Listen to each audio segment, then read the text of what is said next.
Сьогодні я розкажу вам, як Калуш став тим, ким він є сьогодні.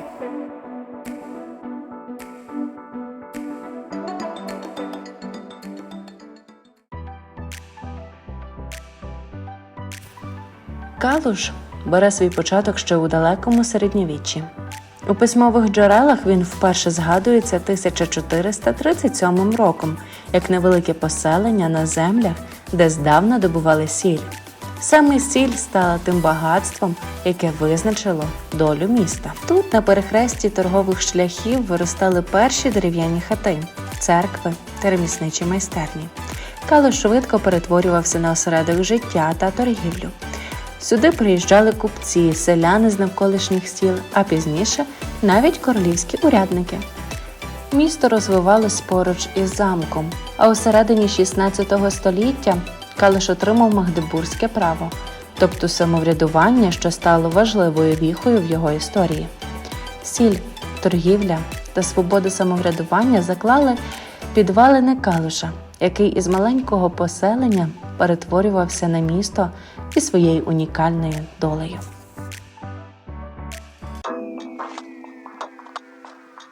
У 16 столітті на місці площі Героїв була торгівельна площа міста.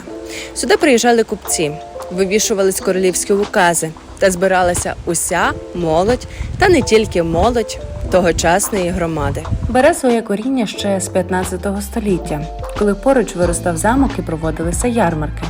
З плином часу вона стала центром міста.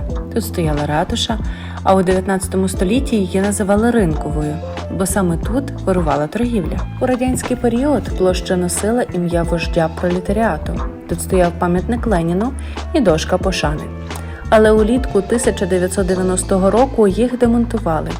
А 25 грудня того ж року площу перейменували на честь усіх героїв, що боролися за волю України. Сьогодні тут проходять віче, святкування.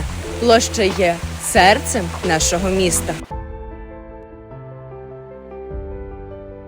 Калуш – це не лише місто праці, а ще й земля перемоги. Так датують польські хроніки та українські літописи. У далекому 1672 році відбулася одна із переможних битв Яна III Собеського, польського короля, проти татарсько-турецьких загонів. Це було у часи, коли Османська імперія наступала на Поділля та Галичину. І от саме під Калушем, на полях між болотом та лісом, він розгромив кримсько-татарське військо, яке рухалося на Львів.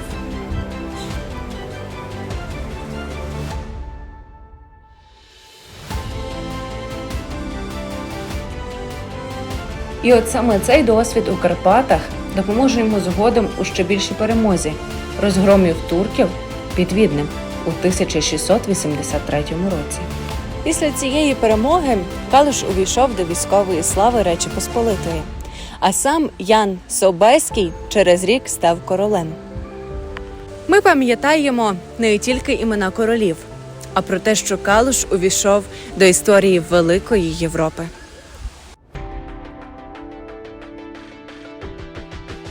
Усі ми чули про Домбровський кар'єр. Хтось каже, що це Калузьке мертве море, а хтось, що це кратер. Але насправді це залишки хімічної промисловості. Тут колись видобували калійно-магнієву руду. Але згодом, під час закриття насосної станції, почалося масове затоплення водою.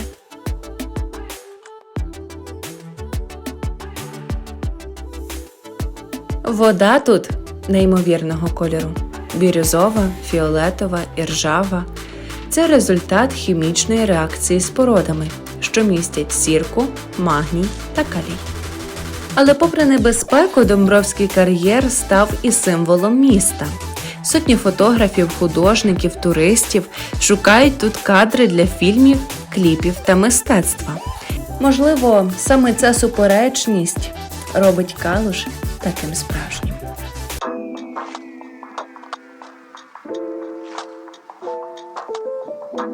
У ХХ столітті Калуш перетворився на один із найпотужніших хімічних центрів радянської України. У 1960-х роках потужно працює Калузький хімічний комбінат, який спеціалізувався на обробці калійно-магнієвих добрив. Саме з цим комбінатом пов'язані тисячі робочих місць, житлові мікрорайони, школи, дитсадки і навіть ПК «Юність». Усе це зводилось для працівників та їх родин.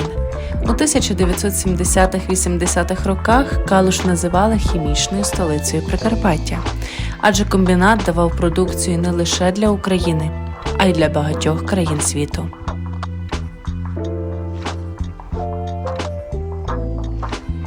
На Калузькому хімічному комбінаті виготовляли усе від калію до бензолу.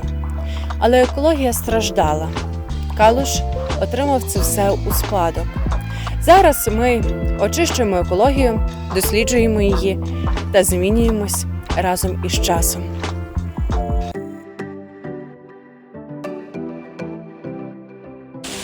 Юність – це не просто назва. Це те, що у Калуші залишається назавжди.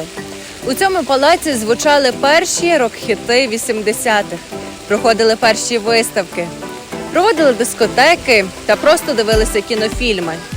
Палац культури «Юність» у Калуші збудований 1967 року. Є визнаним культурним центром міста. Спочатку він був частиною відкритого акціонерного товариства «Оріана». Потім перейшов у власність міста та став частиною об'єднання закладів культури. З 2017 року має статус комунального закладу. «Юність» відомий як один з найкращих сучасних закладів культури Калуша.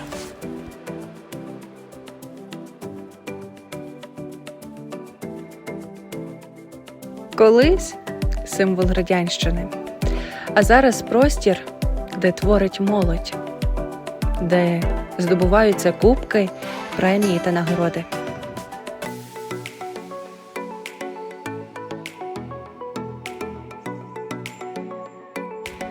Колись тут працювали десятки гуртків, від вокалу та танців до технічного моделювання.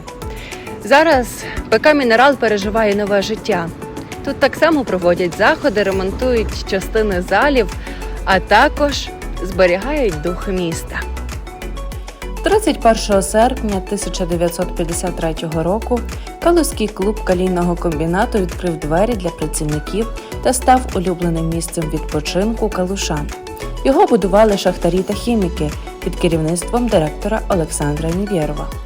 Будівлю звели за типовим радянським проектом Палацу культури на 800 місць, але оздобили унікальними деталями – мозаїками, кованими елементами і навіть барельєфами з хіміками та шахтарями.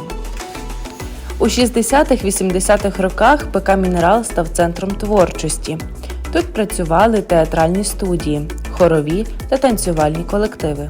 Проходили концерти, дискотеки. У 2016 році оновили кінозал, глядацьку залу та відкрили кав'ярню. Сьогодні Палац культури продовжує поєднувати історію та сучасність.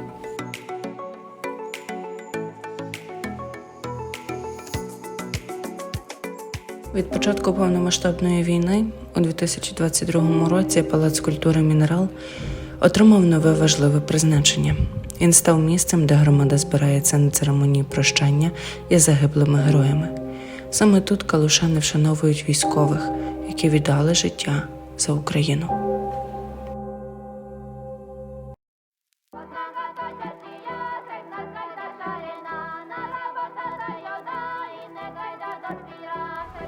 У 1808 році у Калуші майстер дзвонів Міхал Фільчинський започаткував першу у Галичині дзвоноливарню – справжню кузню звуків та традицій. Що геніально? Міхал Фільчинський створив кочову майстерню, не маючи власного цеху. Міхал приїжджав до парафій, розпалював піч і відливав дзвони прямо на місці, на фермерських подвір'ях або біля костель. У 1854 році син Міхала, також Міхал, відкрив стабільну майстерню на вулиці, що нині носить назву Дзвонарська. У родині з'явилися наступні покоління – Францішек та його сини Людвік, Міхал, Ян та Кетан. І майстерня тоді стає брендом.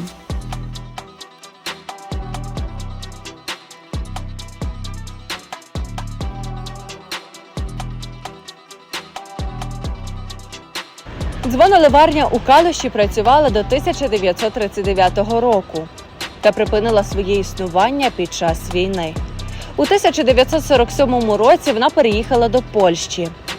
Слово «Калуш» звучало за кордоном.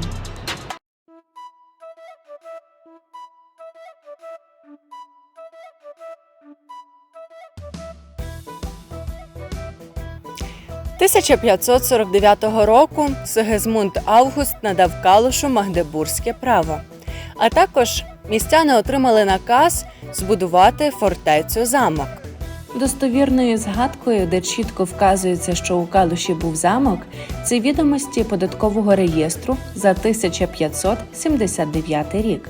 За дослідженнями Івана Тимєва, тогочасний замок був розміщений на місці Калузького ліцею номер 1 та майданчика.